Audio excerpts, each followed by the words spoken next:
Good morning दोस्तों। आज मैं आपके पास आया हूँ डायलिसिस के बारे में बात करने के लिए। मैं पहले अपना परिचय दे दूँ। मैं एक बीएमएस डॉक्टर और हॉस्पिटल में सेवाधाम हॉस्पिटल उसमें मैं काम करता हूँ डायलिसिस डिपार्टमेंट में। तो मेरे पास बहुत से डायलिसिस के पेशेंट है ना आते हैं। डायलिसिस के पेशेंट वो हर एक दिन के बाद एक दिन का डायलिसिस होता है, तो उसमें बहुत छोटी-छोटी बातें जो होती है वो है ना कोई बड़े डॉक्टर नहीं होता। हालाँकि मैं डायलिसिस का नेफ्रोलॉजिस्ट नहीं हूँ, मैं एक डायलिसिस डिपार्टमेंट में आरएमओ हूँ। लेकिन जो पेशेंट के साथ जो डे टू डे जो क्वेरीज़ रहता है, वो मैं फेस करता हूँ। उसमें मैंने बहुत क्वेरीज़ देखा है। जो बड़े डॉक्टर जो होते हैं उनको सारा ट्रीटमेंट के बारे में बताया जाता है, वो बताते हैं, वो खान-पान के बारे में बताते हैं। और भी बहुत सारे चीज़ें जो बताते हैं, लेकिन डेली लाइफ में जो डायलिसिस के ट्रीटमेंट के दौरान डेली लाइफ में जो प्रॉब्लम आती है ना, वो छोटी-छोटी मायने-मायने प्रॉब्लम है, जो पेशेंट है ना हमेशा मिस्टेक करते हैं। तो उनको ऐसे कंडीशन में वो बहुत क्रिटिकल के जो सिचुएशन में चले जाते हैं। तो उसको हैंडल करना कभी-कभी बहुत ही भारी पड़ता है और कभी-कभी ऐसा होता है कि ऐसे केस में किसी-किसी पेशेंट का डेथ भी हो जाता है। तो पहला डायलिसिस जब भी आप कराने जाएँ, तो पहला नंबर याद रखें कि आप कुछ नाश्ता करके जाएँ, पहली बात। क्योंकि डायलिसिस के दौरान जो है ना पेशेंट का बीपी और शुगर वो फ्लक्चुएट होता रहता है। बीपी तो हम लोग मॉनिटर करते रहते हैं, लेकिन शुगर क्या होता है, शुगर जो है ना कभी मशीन में भी डिटेक्ट नहीं होती है, जिससे कि कभी शुगर एकदम लो हो गया तो वो हाइपो में चला जाता है। तो ऐसे कंडीशंस को अवॉइड करने के लिए पेशेंट को सुबह अच्छी तरह से नाश्ता करके आना चाहिए। दूसरी बात कि बीपी का गोली डायलिसिस जिस दिन हो, उस दिन नहीं लेना चाहिए, क्योंकि बीपी का गोली लेने से ना कभी-कभी बीपी है ना एकदम लो हो जाता है, तो पेशेंट बहुत क्रिटिकल कंडीशन में पहुँच जाता है। तो जिस दिन आपका डायलिसिस हो, उस दिन आप बीपी का गोली मत लें, ना ही शुगर का गोली लें। क्योंकि डायलिसिस के दौरान जो मशीन जो वर्क करती है, उनका टेम्परेचर लगभग हमारे बॉडी टेम्परेचर के आस-पास होता है, 37 डिग्री सेंटीग्रेड, कभी-कभी थोड़ा बहुत ऊपर-नीचे होता रहता है। तो इस दरमियान हमारे जो बॉडी में, ब्लड में जो ग्लूकोज़ रहता है, वो ग्लूकोज़ जो है ना जलने लगता है और कभी-कभी है ना शुगर लो हो जाता है, जिसके वजह से जो है ना वो पेशेंट हाइपो में चला जाता है, हाइपोग्लाइसीमिया हो जाता है। तो उस दौरान हम लोग डेक्सट्रो चढ़ा के उसको मॉनिटर करते हैं और फिर स्टेबल करते हैं। तो ये पहला है कि आप जभी भी आएँ डायलिसिस के दौरान, तो बीपी का गोली ना लें, पहली बात। दूसरा कि आप नाश्ता करके आएँ। तीसरा बात, आप जभी भी डायलिसिस को जाते हैं तो डायलिसिस के जाने के समय एक अपना एक किट बैग तैयार कर लें। उसमें सारा मेडिसिन होना चाहिए जो आप रेगुलर लेते हैं। दूसरा कि एक है ना नमकीन बिस्किट होना चाहिए और एक मीठा बिस्किट होना चाहिए, ये लेके चलें। क्यों? क्योंकि डायलिसिस के टाइम में आपको ऐसा भूख लगेगा या आपको ऐसा चक्कर जैसा आने लगेगा, तो आपके पास अगर मीठा बिस्किट है तो आप मीठा बिस्किट खा लेंगे तो वो स्टेबल हो जाएगा, तो ज़्यादा क्रिटिकल कंडीशन नहीं जाएँगे ऐसा। दूसरा कि दूसरा हो गया, तीसरा बात ये है कि डायलिसिस के दौरान आपको थोड़ा खान-पान पे ध्यान ध्यान देना पड़ेगा।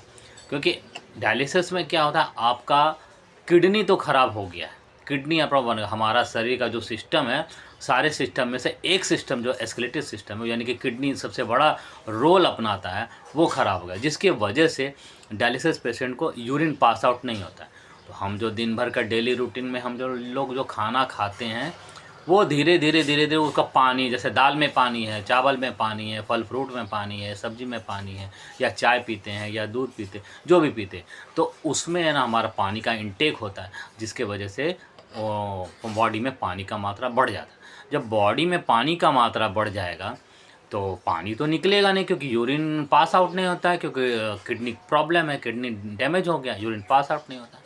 इस दौरान बॉडी का वेट बढ़ जाता है और बॉडी हमारे शरीर में इतना ही जगह भगवान ने दिया है जितना एक सफिशिएंट है, उससे अधिक कुछ भी होता है, चाहे ब्लड हो, चाहे पानी हो, चाहे खाना हो, चाहे कुछ भी हो, वो बॉडी हमेशा क्या सोचता है, उसको बाहर निकाले।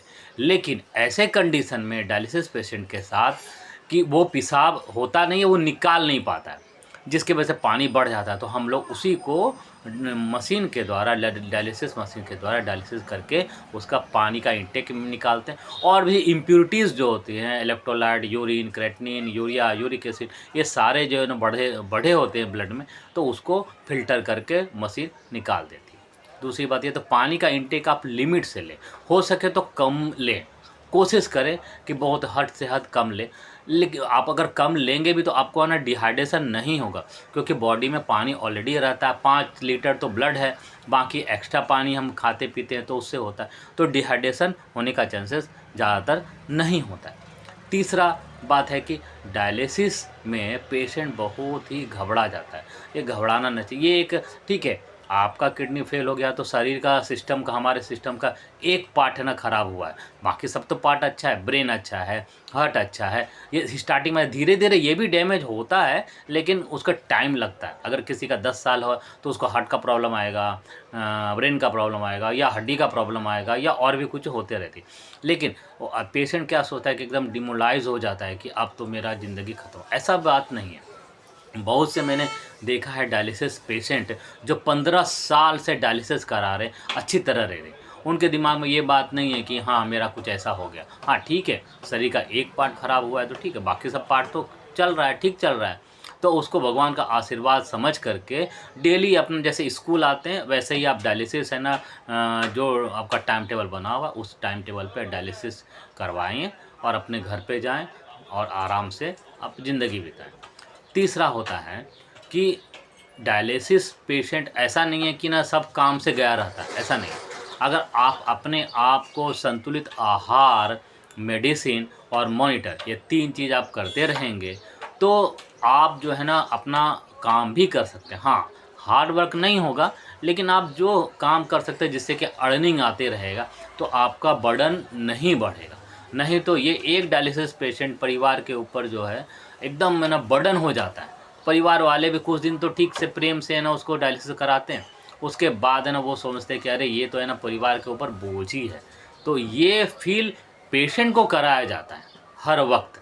तो ऐसे कंडीशन में पेशेंट है ना, बहुत मैंने देखा है कि पेशेंट जो इतना 2-3 पेशेंट हमारे ऐसे थे कि वो मेंटली एकदम डिस्टर्ब हो गए, और ना उसने जो है अपना जो भी मेडिसिन है, चाहे नींद का हो, चाहे बीपी का हो, उसने गुस्से में आकर के अपने आप से चिढ़ करके पूरा का पूरा खा गया, जिसके वजह से वो बच नहीं पाए। तो ऐसी गलती ना करें। डायलिसिस एक ह्यूमन प्रॉब्लम है, एक बीमारी है, ठीक है तो है। उसको भगवान से मनाइए कि उसको झेलने का ताकत दे, डिमोलाज नहीं हो। चलता रहता है, ये ज़िंदगी का पार्ट है, चला। कौन पेशेंट ऐसा है या कौन मनुष्य ऐसा है जिसको बीमारी नहीं है। 40 के पास तो इवन डॉक्टर लोग भी बीमार पड़ते हैं, इवन मैं भी बीमार रहा हूँ। तो ऐसा बात नहीं है, अपने आप को खुश रखें, मेंटेन करें, और अपना वर्क जो है, डेली वर्क जो है आपका, आप काम करते रहें इससे। और सबसे चौथा मेन बात ये होता है, हालांकि मैं उस एंगल से नहीं बोल रहा हूँ जैसे किसी भी धर्म को सपोर्ट करना हो या उसका बड़ाई करना, वो एंगल से नहीं बोल रहा हूँ। आप जिस भी धर्म का हो उस पे फेथ रखें, गॉड पे फेथ रखें कि भगवान जो भी हमको प्रॉब्लम दिया है उसका निदान तो फ़िलहाल आज के डेट में नहीं है, लेकिन हाँ वो सहने की ताकत दे।